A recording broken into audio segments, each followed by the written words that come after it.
welcome to another episode of Celebrating Southbridge. I'm Ron San Angelo, Southbridge Town Manager, and this show is open to everyone in town to watch to learn a little bit about what's happening in our community. One of the most important issues facing Southbridge is our educational system. I've had the opportunity to have our interim receiver here in studio to talk to us, and today I'm honored to have our guest who is really critically important to the education of our children. Dr. Andrae Townsel, our high school principal, he's here with us. Welcome to the show. Thanks for having me back, man. I enjoyed it. Last year when I came, I was just saying, man, time goes by so fast. We're already year 2, so we're ready to roll. It amazes. I mean, you have a lot of work to do, and there's a lot of things going on, and it flies by. And it always amazes me, even in this show, we talk for up to an hour, and it goes by in like 3 seconds, it feels, because you're engaged in it. It's fun to talk about this kind of stuff, It is. It's important to. You got to get the message out. One thing that I think the community must know is that there are people in the school system that are working very hard every single day. Mm-hmm. I'm talking about rolling up the sleeves, getting down and dirty in the nitty-gritty of the work, and changing young people's lives. Now, I was talking to Russell not that long ago on this show, our interim school receiver, and we were talking about the change of personnel, particularly in the leadership team in terms of, frankly, above you, the administrative team at the central office. And people are like, oh my God, we're losing all these people. But the truth is there's a plan in place, and everybody's following that same plan. So if it's this interim receiver, the receiver before, they're all following the same path now, that turnaround plan. So yeah, we've lost people, but we really haven't lost the direction and the plan that we're moving in. And I think that even is more true at the school staff level, at the schools and going down, because we have all the principals pretty much the same. I think we had one retirement replacement, but the principals are all in place. The teachers are, for the most part, most of them are in place. There's some changes, but good things are happening, and there's a lot of planning going on. So why don't we start specifically? Let's talk about the high school and what you've done to kind of plan for the upcoming school year. Right. It's funny you say that. I had a couple of teachers come in my office over the summer just expressing their excitement as recent as this morning, saying how fired up and just ready to, have the students back in the building on next week. But, the team at the high school, man, we've worked extremely hard this summer. And, the message is that we're moving forward, regardless of, the different turnovers that happen on things that we can't control. Listen, our battlefield is in that schoolhouse. Our battlefield is in the classroom. And that's what we can control. And we are controlling. We're guided by our turnaround plan. We had an opportunity this summer to work on a specific school improvement plan that's tied directly to the turnaround plan. And I'm back strong with my assistant principals, our curriculum coordinators, our department chairs. We're pretty much intact. We're ready to roll. And we had a good 2016-17 school year. I don't care what you think. We had a phenomenal year. I believe the data would support that when it comes out, for different testing areas. And we're moving forward, man. We are moving forward. I keep saying even the receivers as they come in, is that this turnaround plan is going to take 3 years to get the basic structure in place. Anyone that thinks that just because we got a new team in place, 1 year all of a sudden everything's going to go to perfection, it's just not true. It takes time to make the changes and to put the plans in place and the programs in place to see a huge improvement. Although, as you said, you're going to see gradual improvements over the next couple of years, but it's going to take some time to build this. So let's talk specifically about the preparations you've done this summer. You say you guys have worked hard. What have you been doing specifically to prepare for the upcoming school year? Yeah, one thing I'm extremely excited about. Last year when we started, that's our benchmark year. This past year was our benchmark year. And this past year we had an opportunity to really hit hard curriculum and instruction, which affects teaching and learning. This summer we had an opportunity to also hit the second half of education that people don't talk about the most, and that's the culture and climate piece. Culture and climate, as the culture and climate goes, so does instruction. And that's routines, procedures, having respect with our young people. And we've designed a schedule specific for student improvement where we've added advisory, where every last teacher 3 times a week will have about 25 minutes at the most to spend with kids and build those relationships and go through things from social skills to seeing where they are with regards to college and career preparation, and just building a personal relationship with the young people to have that mutual respect back and forth. And we're excited about having Safe and Civil Schools come in on Thursday to lead professional development with our all of our staff members. And this is the organization that I'm familiar with when I was in Washington, D.C. It was one of the reasons why we were one of the fastest improving urban school districts in the country when we tackled the culture and climate piece and made the environment perfect for our students to learn and thrive. You know, Andre, I had an opportunity to spend some time with you at the Hispanic and Latino parade, and I was amazed as we were at the festival component of that, and the kids that were all coming up to you and just, how you doing? And I love the first question is, how you doing? You staying out of trouble? And it seemed to me a real respect between you and the kids. Tell me why it's so important to have the respect of the kids and how they feel, because it seemed to me very positive, the feedback you were getting, and I was shocked at how you knew everyone's name. I mean, I have a hard time remembering my staff's name. It's just not one of my fortes of learning names. Tell me a little bit about that relationship and why that's so key to education. See, our young people are very smart and intelligent. They know that we're there to support their, overall human growth and development, and that must be done organically. You really have to have a genuine love and genuine care for our young people. And myself, as you know, I grew up in Detroit, Michigan, and it was very impactful when I had teachers, coaches, administrators, counselors that really cared about me and really cared about what I was into, really cared about sports, or really cared about music, or just really cared about comic books, and that's when they were able to get the most out of me, when I realized they cared and they were not doing it for a job. I'm having a blast. I do this for free because I just love. Be careful, they might make you do it for free. I just love being able to support and seeing our young people go from A to B, from B to C, from C all the way up to Z, and that's that final destination. How do we begin with the end in mind? We need every last one of our young people to graduate and be competitive and ready to go into a career or to a top level university where the rest of their life will be the best of their life, and that's what we're here for. Now, Andrae, one of the concerns I know before you came in was this whole issue of absenteeism. Obviously, we can't educate our children if they don't show up, right? Yes. That's a key thing. And I know you guys have been working hard at reducing absenteeism. Tell me a little bit about this. And my message for the parents out there watching this show is get the kids to the school. I don't care what you got to do. Get them there. We can't educate them. We can't build them. We can't get them ready for the future if they don't show up. And that's on you. That's not on the school system. It's on you to make sure your kids get there. But tell me about the absenteeism issue and what you're trying to do to resolve those kind of issues. Yeah, the best thing, so, we're very clear about we only can control what we can control. Mm-hmm. The only thing I can control at the school is make it the most engaging environment possible, make it the best place, make students want to be there. Mm-hmm. Student participation on all of our standardized tests were at its highest levels, in my opinion, if you want to compare them to years past. But also, it's something called we need 100% of our students to say, I enjoy my school. Yeah. I want to go to school. When you have kids that want to go to school, they're going to come to school.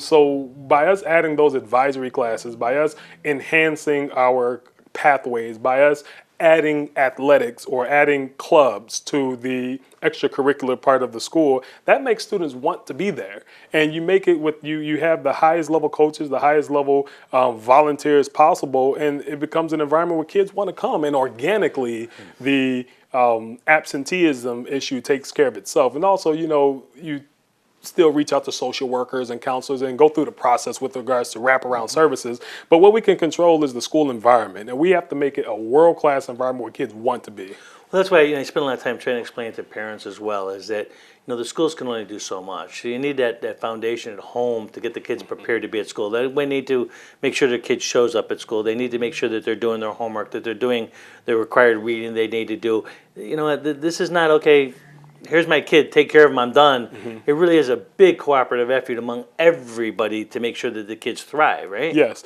it is. And one thing we were able to do this past year, every Sunday for the entire school year, I sent a call home to our families, and it always started, good evening, Pioneer family. This is Dr. Townsel, principal of Southbridge High School. And I let them know what was going on a weekly basis at the school, things they must pay attention to, things that are coming down the pipe. And that increased our parent engagement to where, they were looking forward to the call, or if I meet them in person, they say, oh, you're the one that called my house every Sunday.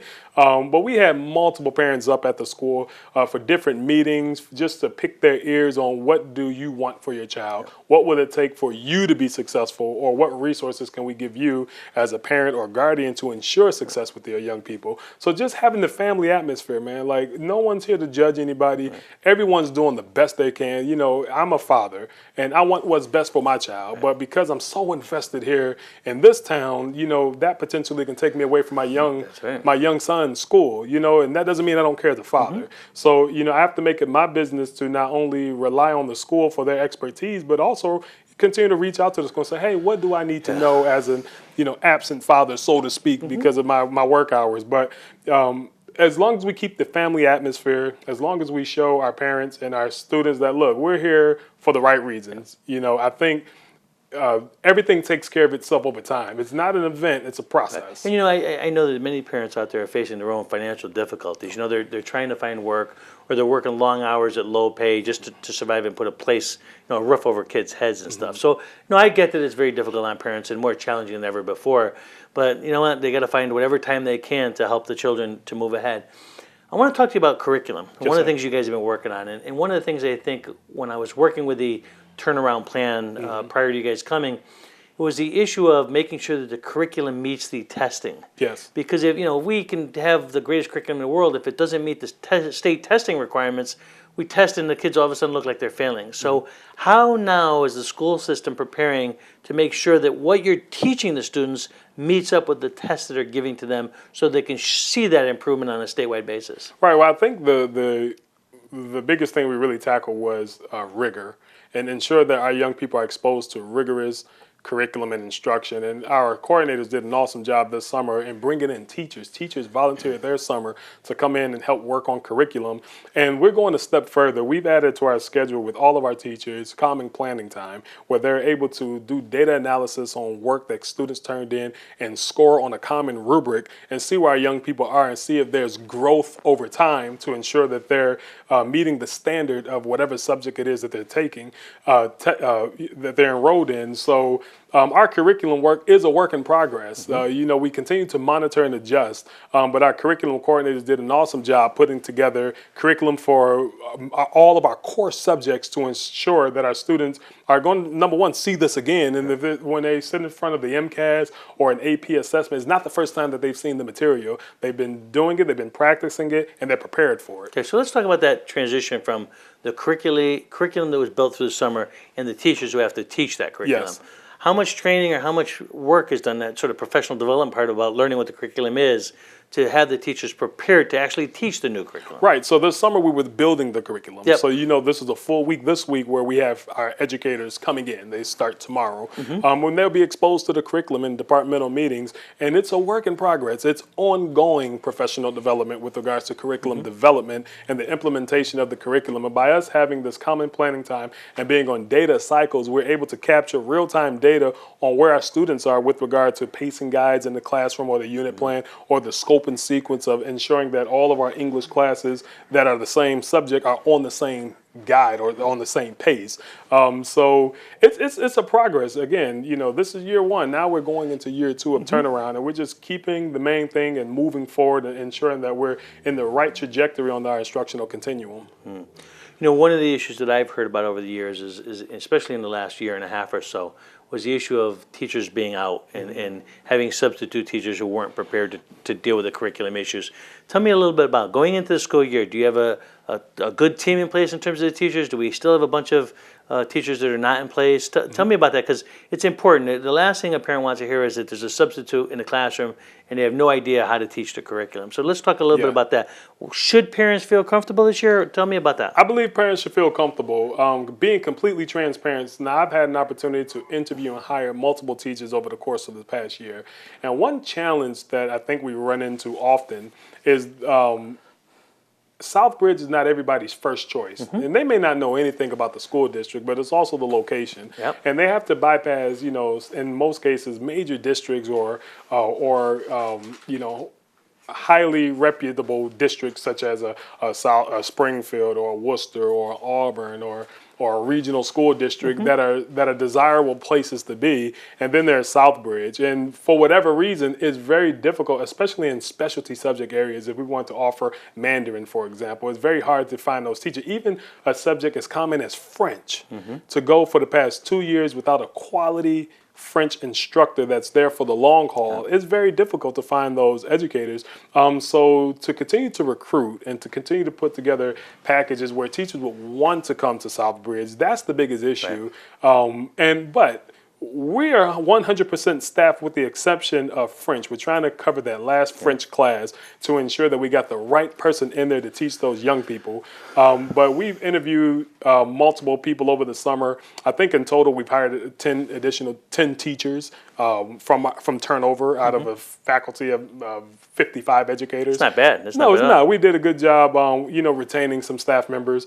And some people go for whatever. We have retirement, so things happen, But just recruiting the most qualified, the best people possible, it is challenging, but it can be done. And again, it's over time. We have to continue to build up our human resources department to ensure that we're retaining the high talent when the free agency so to speak period is open, and then capture the highly effective educator. But the people that we have, the people that we brought on board, we're extremely excited about. Dr. Townsel, you're talking about a problem that really isn't just a Southbridge problem; it's a city problem.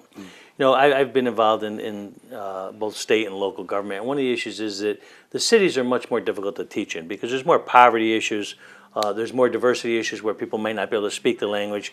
The cities generally attract a poorer population, which just means that there needs to be a little extra help in cities. And problem is with that, the cities don't attract the teachers that you would get in a suburb. It's easier to teach in a school where there's no problems and everything is easy to do. It's more difficult to teach in an urban environment where it's a little bit more challenging. And you're right, teachers don't take urban environments as their first choice. They're looking for an easier way. So it is challenging, but the people you get sometimes are people who want that challenge, who are excited about taking a kid who needs that help and giving it to them. So, it's difficult, but it scares me because sometimes teachers come, they use this as a resume builder, they stay a couple of years, and then they find some easy district to go to, and that's a problem for not just Southbridge, but a lot of urban districts. Yeah, and sometimes sometimes you don't know motives, right? And my motto is, I'd rather train you up the best way possible and you leave and go somewhere than to not train you at all and stick around. So it's not going to change our professional development offering. We're still going to offer the best support available for our educators. But the people that we did bring on board this year, we really feel positive about this team. Good. Now, remember, last year I started July 1st, and then school started 5-6 weeks after Didn't have much time to prepare, did it? Did not have much time. So, this year we really feel good about the people that are on our roster, and we really think we're going to make change. We're going to, make some waves this year. That's good. And I tell you, I've dealt with the teachers and I've talked to administrative staff, and I'm very impressed with the quality of the people that we've had. Even when our last receiver was here, when Jessica was here, the high-level part of it, the planning part, I think was exceptional. I think they did a good job putting the turnaround plan in place. I think the overall management philosophy is good. The implementation is where we really have to continue now building and building off the next couple of years of implementing it and making the process work really well. I want to talk about a little bit about teachers themselves, though. What do you need to do to prepare? I know you work with them curriculum. You say this week is a big thing, but professional development is crucial, and I'm not sure that Southbridge has done enough professional development in the past. So talk about what we do to improve the quality of the teachers once they're here. Yeah, once teachers come, and the teachers, I commend them so much at Southbridge High School. We were able to put together something called a teacher leadership team, and it was comprised of veteran and new educators that came, and we said, listen, one thing that I saw when I came on board, I did not inherit like a book or a playbook of how Southbridge has been ran over the past, 50 years or so. In fact, when I joined the district, I was looking at yearbooks, trying to say, okay, I want to make sure I don't miss, tradition. I want to make sure, I didn't inherit the history, right? Kind of had to put it together. And that's the same thing with teachers. So what we designed was, what is the Southbridge way? What is the Southbridge way? No matter who's sitting in the principal's seat, no matter who's the department chair, there's a Southbridge way in which our educators are rocking and rolling. And those educators work all over the summer and put together a Southbridge High School faculty guide. And it covers everything from top to bottom, from where bathrooms are located all the way to, if you have an emergency, how you call out, So just putting, the framework in place for an effective new teacher coming into the district, because turnover is high. So we have to invest in the new teachers as well, too. And relying on the expertise of our veteran educators, Man, I'm telling you, Southbridge is stronger today than it was yesterday. I do know that for a fact. And the educators that are there, man, they're die hard, man. They're ride or die, and they'll run through the wall from any of those students in there, man. And that's what I want to hear, and that's what people in the audience they really want to hear. They want to hear about, do we have that solid team together? Can they trust the district? Do we have the right professionals in place? Is there a good curriculum in place? Because they want to know that their child has an opportunity to go to college and move on and be successful in the future. So, what you're saying, it's important for people to hear that. You know what? We don't talk enough about the good things that are happening in the district. So that people read, oh, this person left, and they don't really hear the day-to-day activity and the work that's invested in this community by so many people that are dedicated. And that's why this kind of conversation is important. So, it is, and I honestly believe for every one negative story you hear, there's 5 positive ones behind it. The unfortunate thing is that the positive stories don't make the front page. No. Man, there's so many positive things happening. Like, for example, a world-class media teacher that we have there, we produced a full-length feature film movie, had a premiere, rolled out the red carpet and everything, and we're exploring putting that film into film festivals where it could potentially win awards. I mean, people are working extremely hard, man, and have pride in it. But you know what I like about the perseverance and the resiliency of our educators is that we're keeping the battlefield in the classroom. We're keeping the battlefield in the schoolhouse. We can't control the other stuff. No. We can't control, eventually the perception versus reality will take place over time. So just give us a little bit of time to keep working, a little bit of time to continue grinding and seek the positive stories. I'm telling you, for every one negative, you probably have about 5 positives. Yeah, see, I hear that because I talk to the teachers, I talk to the administrators like you all the time. So I hear it.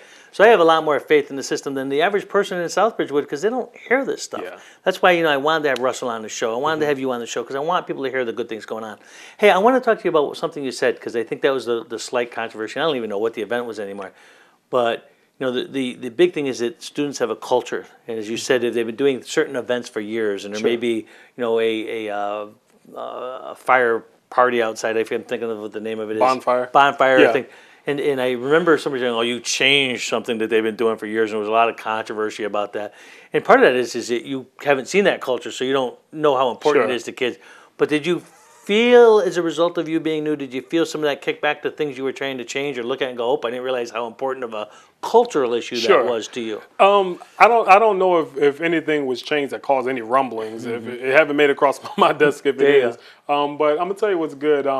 One of our sophomore students, who will be a junior this upcoming year, sweetheart, came up to me and said, Dr. Townsel, listen, I'm gonna write down all of the Southbridge traditions and make sure you have this because I know you're new and I just want you to know because you don't know what you don't know. That's right. And a student did that for me.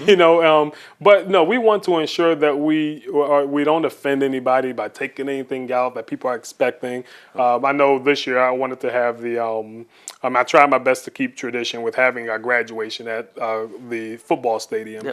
The weather didn't permit it, rained real bad, so we had to have it in the gymnasium. But no, man, listen, the pride and traditions in Southbridge High School run extremely deep, and we respect those prides and traditions, and we're going to do everything we can to preserve everything, and I think we did a good job at it this past year. But continue to listen to our young people and listen to our veteran educators and community members that are vocal and have an opinion. It's important to hear their opinions and ensure that they continue to be proud as Southbridge alumni.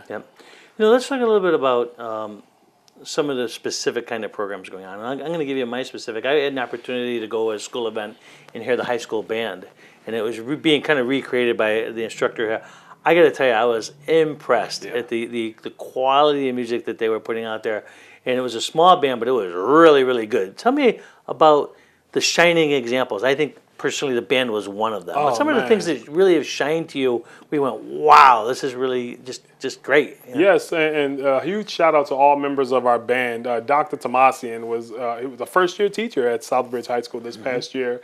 And this young man did a phenomenal job with the band program. He took the young people and parents on a trip with the Boston Symphony Orchestra where we went literally behind the scenes with a principal trombonist who it's almost like getting a tour of Gillette Stadium with Tom Brady. So we had that experience at the Boston Symphony Orchestra, and they had an opportunity to tour the Museum of Fine Arts and just had a great time. I mean, he kind of took the band program and ran with it, and as a result, he was one of our educators of the year at Southbridge High School, a distinguished educator of the year. Went out to 2 educators, Dr. Dr. Arthur Tomasian and Mr. James Hatch, which was our math department chair. He also did a phenomenal job with the MCAS preparation, and I believe that the data is going to show that we knocked some stuff out of the park with the hard work that went in. So huge shout out and thank you to Mr. Hatch and Dr. Tomasian. You guys did a phenomenal job this past year, and our young people really appreciate you for it. But yeah, our band program is on a whole nother level right now. I was shocked. I mean, I was It's like, on wow. another I was level. like, I just couldn't believe how good it was. I really Man. enjoyed it. I listened to a few sets and I was like, I can't believe it. You know how good they were. It was just extraordinary. And, They're you know, very good, and it's growing. and it's new. I mean, it's relatively a new group of people, right? Well, not necessarily. It's young people returning, but it's new crops of young people every year. Yeah. And the parents are so supportive, man. The cookouts, man. Please, I'll invite you to a cookout. I gotta Parents, go have to a another cookout. They do a good job, man. You know, it's wonderful when we think about the parents who are very supportive and they're there. And what makes sometimes a great student is great parents who are back there backing up. But in some cases, there's a struggle. You know, there's a single mom or a single dad trying to raise a child, and again, they're working all the time.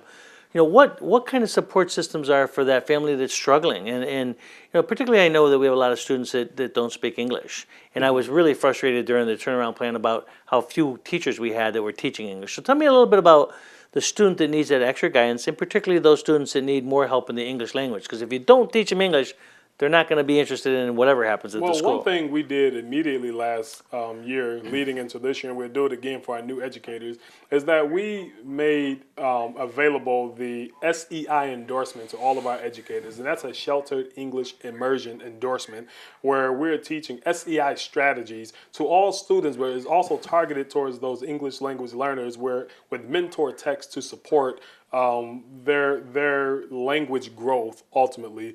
And we nearly hit 100% of our teachers being SEI endorsed. Now, what's SEI mean? I'm kind Sheltered English Immersion. So it's a program where there's strategies to teach English at its highest level. Okay. And those practices are even good for our native English speaking students. It just helps them get a more comprehensive understanding of the subject that they're learning. So we have a targeted approach there. And again, the addition, or we only can control what we can control. Everything's a case-by-case basis. But one thing we did as a district is brought in a director of family and engagement. And his sole job is to reach out and offer support to our families that out there that have challenges, or ones that just want to be a part and just want to be engaged in the school community. We're just being intentional about reaching out and having that open door policy. I know at our elementary schools, we're starting with the Family Resource Center. We want to be able to do that at the high school as well. So we're going to see how it's done very well at the elementary levels to ensure that we can bring it up to the high school level and have a resource center where our families will come in and have whatever wraparound service that they need, whatever their needs are. They have an opportunity to share it with counselors and social workers and ensure that they have the support that the young people need to be successful. Okay. So how many teachers are now teaching English to non-English speaking students? How many do you have on board? I know at one time there was one. Is that still one, or what do we No, got? our English language ELL department has grown to, we have 3 educators there, and we have a director of multicultural education, and our assistant principal, Mr. Roberto Soto, in his prior district worked as a director of English language learners. He's directly in-house as an assistant principal, and his expertise is second to none, and he's using that to support our young people. So let's talk about the family connection. You talked about the wraparound services and stuff. I'm a parent, a single parent, and I've got some problems at home, and I need some extra, help from my child. Who do I contact? How do I engage to make sure that my children gets the service they need? Do I call you? Do I call somebody else in the school system? How do I really, as a parent, engage in whatever's going on at the school system? Right. It never hurts to call the high school main office. We'll direct you exactly where you need to go. But our director of family and community engagement is probably our first line of defense when it comes to that. What's the name for that person? Director of family and engagement. Family and engagement. Yes. Who is that person? His Mr. Javian Gutierrez. Okay. Gutierrez. I need to get it right. There you go. And he's new to the district, and it's a new position that's aligned with our turnaround plan to directly target our young people who may have those, who need that level of support. So everyone out there, I wanted to say this really as clear as possible. If you have an issue, if you want more support of the school system, you want to deal and be engaged in that relationship between you and the school, please contact the central office. And then the other gentleman, if you can remember his name, Javier Gutierrez. Javier Gutierrez. And it's write it down. Director of Family and Community Engagement. We really want you to be involved in what's happening in the school. This is not where, give us your kid and we'll take care of them. We need that parent, administrator, teacher engagement. So if you have a problem with what your teacher's doing, please call the central office and talk to the principal about it. Make sure you're engaged, because they aren't going to know at a principal level if your student isn't getting to work. You really need to bring it up through the system. And first, we'll deal with your teacher, and then if you're not satisfied, deal with the principal, and find out what you need to do to make it work. And that information always comes to my desk as well. And we have some really, really great adjustment counselors in the district and in the schoolhouse that support our parents at very high levels. So we'll take good care of you. Just let us know, and we'll do what we need to do to ensure that you're supported. Okay. Now let's talk about a key issue. One that I think is important. It's called Pioneer Pride. Man. And I hear a lot about Pioneer. What the heck is Pioneer Pride? Why don't you tell us a little bit about what that means and why that should be important to students and families in the school system? What are you trying to do with this Pioneer Pride? Yeah, so Pioneer Pride, man, is just people in Southbridge who graduated from Southbridge High School. Man, there's a pride there. There's tradition there. I walk down our halls all the time, and you see the Athletic Hall of Fame, or people that's been in people that have been in the district for long periods of time, who just put in the work and watch our young people go through the entire system. There's a pride there. And at the high school specifically, because the pride is so strong, we say, look, this is the Pioneer family here. Welcome to the Pioneer family. And our young people and our families have embraced being a part of the Pioneer family that strengthens that Pioneer pride. And speaking of that, I want to make you an official member of our Pioneer family. Got you a nice fresh t-shirt. Look at this. With the logo on the back. It's a Pioneer family. We're going to make sure all of our educators get this. Is for you, sir. Thank you. Yeah, we're going to make sure all of our educators get that, so our young people know that, look, this is a family here. There's nothing to be worried about. We got your back. We're going to make sure you're set up for success. And this is really what it's all about. And this comes to something I talk a lot about, bringing the community together. This is a rallying cry. I mean, this really is. It's bringing the whole school system together because we're part of one family. I like to think of the town as one big family and bringing everybody together. That's what we're talking about, the school system. How do we bring everybody together as one common theme and have pride, not just in the athletics department, but in all departments in the school system, as one family, all working together to try to make the best quality educational system we can. So I thank you for the shirt. I think it's great. I'm excited to be part of the Pioneer family. Yeah, and hopefully I get to a couple of the games this year, and we'll see how it goes. Come to our plays, come to our band performance, come to our concerts. It's a lot going on in the Pioneer family, man. Our young people are working extremely hard, and everything. Listen, a part of the Pioneer family, I make sure we do everything local. Now, even me personally, I get my hair cut in the town. Those T-shirts were made right here in the town.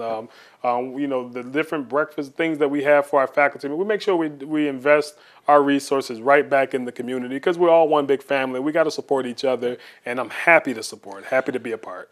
I know that you guys do the basic core functions. You do math and science and history and the basic core functions, but let's talk a little bit about some of the specialty things. I know that one of the things you got involved in recently was I guess flight school. Yes. And talk a little bit about that. Talk about some of these extracurricular or different kind of programs.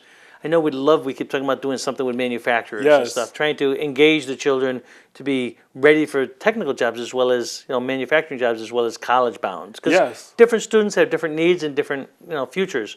Tell me a little bit about that stuff. Absolutely. So one of the first things I was charged to do was just to increase the offerings for our kids all the way around, so specifically the AeroVenture Institute, the program, the partnership that we have with them, where they're providing our young people with college credits while learning about the flight industry. This past year, we had a number of students. The class had maybe 25 students enrolled, but a number of our students not only completed that course receiving college credit, but they're now set up with the fundamentals of aviation science, and knowing that that's a billion-dollar industry, and millions of jobs will be opened over the next 10 years from now on all different levels, from the manufacturing side all the way to the piloting side.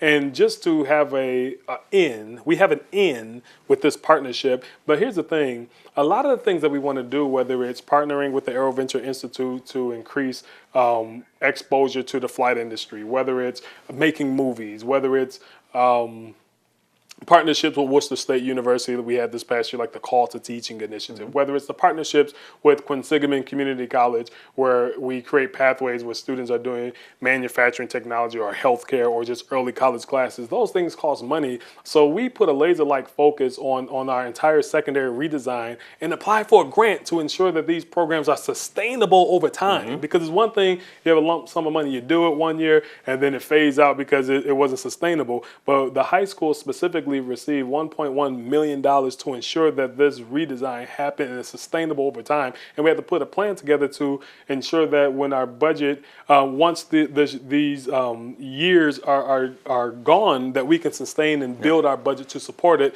beyond the grant. So we're investing $1.1 million invested in Southbridge High School, $2 million in total when you put the middle and high school together. I think the middle school received $750,000. And you got to put your money where your mouth is. You want world-class education, you got to go out and find the funds to ensure the world-class education. No, Doctor, it's interesting because I know our manufacturers are screaming for people.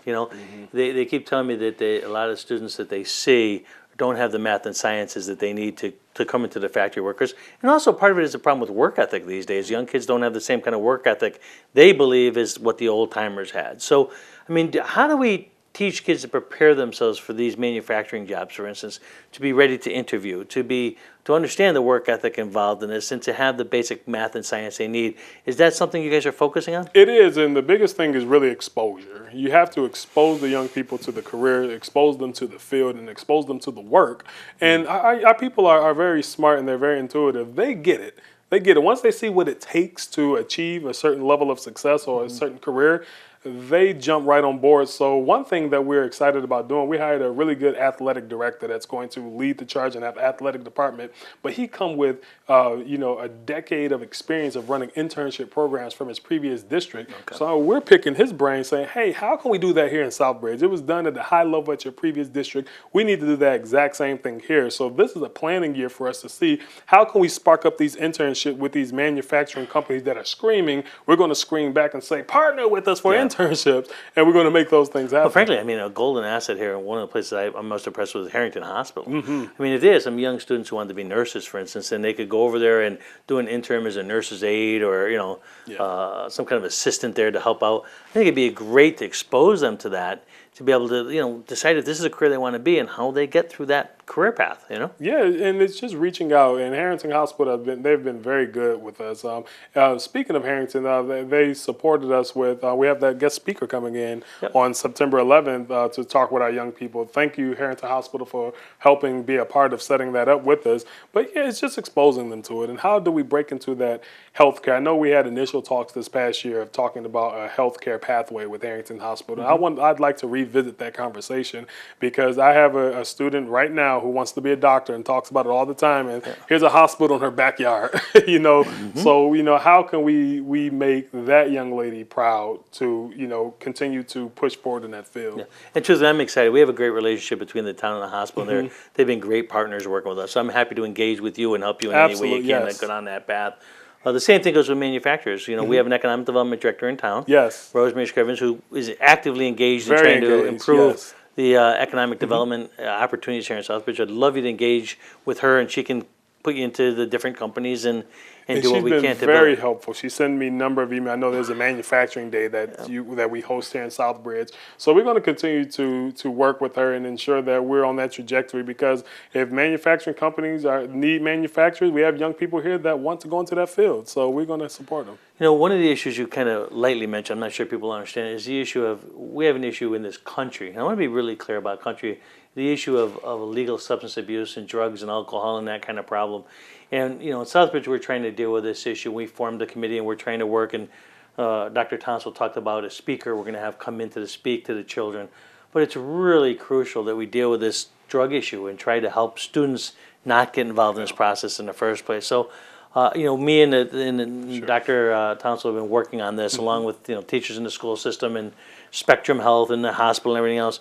But, we can't ignore that this is a worldwide problem. But specifically, it's happening all throughout the state of Massachusetts, and we're not going to ignore it. We're going to try to deal with it. So, I know that you're engaged in that, and we're going to be doing, the week in October to basically ask people to stay away from drugs, the Red Ribbon Week, we call it. And tell me a little bit about that and what you guys are trying to do. I know there's speakers coming in and stuff, so. Yeah, I can mention his name. Sure. Correct? It's Chris Herron, former Boston Celtic, who have a phenomenal story to share with our young people. And, it's just really getting ahead of the conversation. We want to get ahead of it so our young people can know what pitfalls to avoid, especially when they graduate high school and go off into the world, whether they're going into a college or whether they're going at an entry level of a job of their dream. They have to be aware of the pitfalls that are out there. I mean, no one is immune to the negativities in society or being a victim, and just putting the information out front in an appropriate way for our young people to get the gist of what we're talking about. It's just avoiding those pitfalls and being safe at all times. But what better person than Mr. Chris Herron to come out and speak to our young people about his background. To my knowledge, from what I do know, he was on drugs when he was playing with the Boston Celtics. And he had a tough break, and for him to bounce back and now to share his story with young people who either aspire to be professional athletes or aspire to be dancers or aspire to be nurses and doctors or clerk or assistant, whatever they want to be, there's temptation out there. And you have to know when to avoid it, or you have to know the red flags. There are doctors involved in illegal drugs, nurses, there are professors, there are top business leaders. This is a problem not just of the poor or any particular nationality. It's a worldwide problem now. It's something we have to deal with. Dr. Townsel, I'm so happy to have you. And we have just a few minutes left of the show. So we touched on a lot of topics, but I might have missed something. Why don't you kind of give me your closing or any last-minute topics you just want to raise as an issue to kind of close out our show? Yeah, so only thing I want to say is, young people, look, we go back to school on August 28th. That's Monday. We're excited to have you back. We know that you've had a great summer. We want you to come back and welcome yourself back to the Pioneer family and move ahead. We have to get you to college. We have to put the careers at your footstep. And we just need your support with your family and continue to work together. Continue to work together. You guys had a phenomenal 2016-2017 school year. All of our young people that just graduated, you guys are now off to college. Call, reach out. If you need support, let us know what it is that you need, because we're in this thing together. Your success is our success, and your success are our ninth graders' success. If they can see what you're doing and see that you're out there being successful and living your dreams, and I promise you they go confidently in the direction of their dreams. So look, we're excited to get you back in there. Listen to everything we tell you. We got it set up for you to be successful, and I promise you, in the words of Dr. Eric Thomas, the rest of your life will be the best of your life. And to all you citizens out there watching the show, I want to thank you for watching the show. Dr. Townsel, I appreciate all the hard work you're doing. Thank it's you. always great to talk to you, and thank you for all the work you're doing for our Absolutely. community. Thank you very much. It's great.